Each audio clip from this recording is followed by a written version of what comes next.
यह कहानी किसी डरावने भूत की नहीं है, बल्कि एक भाई बहन और उनके सच्चे प्यार की है। पूजा जब 9 साल की थी, तब वह अपने बड़े भाई समर के साथ घर के जस्ट बाहर रोड के पास खेल रही थी। तभी अचानक से एक कार आई और समर को ठोकर मारकर चली गई। पूजा ने जब पीछे मुड़कर देखा तो उसका बड़ा भाई रोड के किनारे जमीन में पड़ा हुआ था। जब उसने पास जाकर उसका नाम पुकारा, तब भी उसने कोई जवाब नहीं दिया। 13 साल का पूजा का बड़ा भाई समर अपनी बिना माँ बाप की बहन और उसे इस दुनिया में हमेशा हमेशा के लिए अकेला छोड़कर जा चुका था। पूजा का इस दुनिया में अपना कोई भी ना होने के कारण उसके दोस्त स्कूल में उसका मजाक उड़ाते थे। एक सीमा नाम की लड़की अपने 2 दोस्तों के साथ उसे खूब परेशान करती थी। एक दिन सीमा पूजा को बहुत परेशान की और पूजा रोते रोते घर जा रही थी। तभी अचानक से एक कार बहुत तेज स्पीड में उसके पास आई। पूजा को अचानक लगा कि एक हवा का झोंका आया हो और पूजा को रोड के इस पार से उस पार कर दिया हो। पूजा को ऐसा लग रहा था कि उस हवा के झोंके में उसके बड़े भाई समर का हाथ था। उस रात जब उसकी नींद खुली तो उसने खिड़की के पास एक परछाई दिखी, जिसे देखकर वह डर गई।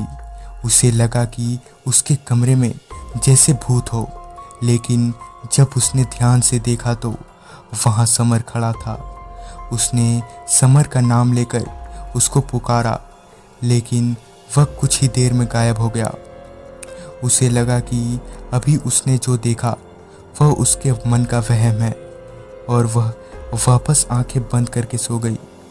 जब वह सुबह उठी तो उसने देखा कि समर खिड़की के पास खड़ा है और सूरज की रोशनी में खिड़की से बाहर देखकर मुस्कुरा रहा है।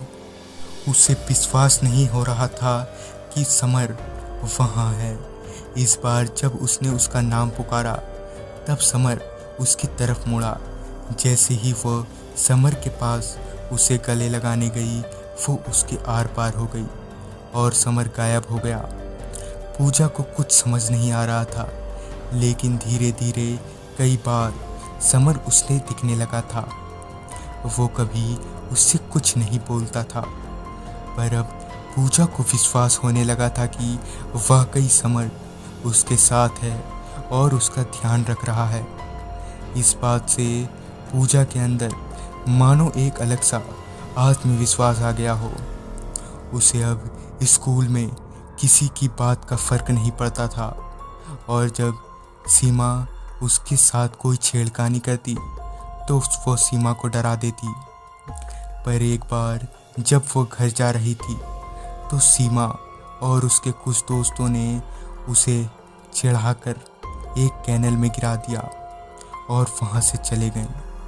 पूजा को तैरना नहीं आता था और वो पानी के अंदर डूबे जा रही थी। तभी उसे इतने दिनों बाद समर की आवाज़ सुनाई दी, जो उससे कह रहा था, पूजा अपने पैर चलाओ, तुम्हें तैरकर ऊपर तक आना है। पूजा ने समर की आवाज़ सुनकर पैर चलाना शुरू कर दिया, पर जैसे ही वो पानी के ऊपर आई, उसने ज़ोर से मदद के लिए चिल्लाया। एक आदमी ने उसकी आवाज़ सुनकर उसे बचा लिया और उसे हॉस्पिटल ले गया। कुछ ही दिन में पूजा बिल्कुल ठीक हो गई। जब वह 13 साल की हुई, तब उसने देखा कि वो समर से ज़्यादा लंबी हो गई है।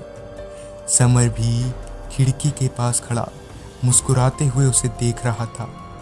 उस रात जब पूजा सो रही थी, तब उसे ऐसा लगा कि जैसे समर ने उसके सर पर हाथ फेरा हो और उसके कानों में बोला, बाय।